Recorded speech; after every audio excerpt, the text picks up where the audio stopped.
குக்கரை அடுப்பில் வச்சு ஹீட் பண்ணிக்கணும். பிரியாணி மசாலா போட்டுக்கலாம், பேஸ்ட்டு சேர்த்துக்கலாம், மிளகா சேர்த்துக்கலாம், இதில் 3 பெரிய வெங்காயம் சேர்த்துக்கலாம், வதக்கிக்கலாம், கொத்தமல்லி சேர்த்துக்கலாம், இதில் 3 தக்காளி சேர்த்துக்கலாம், பழமாக அளவுக்கு கல்லுப்பு சேர்த்துக்கலாம், மிளகாத்தூள் சேர்த்துக்கலாம். 1/2 kg வாங்கியிருக்கோம், அதனால் 3 முறை நல்லா க்ளீன் பண்ணி வச்சுட்டு வச்சுருக்கோம். அதை ஆட் பண்ணிக்கலாம். 1.5 கப் ரைஸ் எடுத்துருக்கோம், அதனால் ஒரு 5 கப் வாட்டர் சேர்த்துக்கலாம். நல்லா செமி பாயில் ஆகிடுச்சு. இது கூட நம்ம பிரியாணி மசாலா ஆட் பண்ணிக்கலாம். உள்ள நல்லா கொதிச்சிடுச்சு. அரிசியை ஆட் பண்ணிக்கலாம். அரிசி நல்லா வெந்துடுச்சு. இது கூட நெய் தேவையான அளவுக்கு ஆட் பண்ணிக்கலாம்.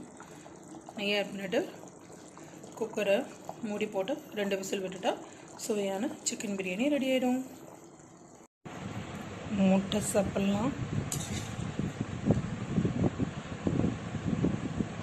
ஃப்ரைட் சிக்கன் சாப்பிட்லாம்,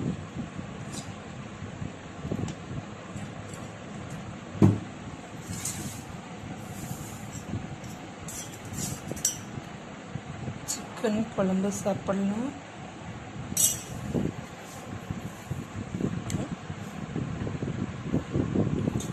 புல்லன்னு பிரியாணி ரெடி ஆகிடுச்சு. சிக்கன் பிரியாணி சாப்பிடலாம்.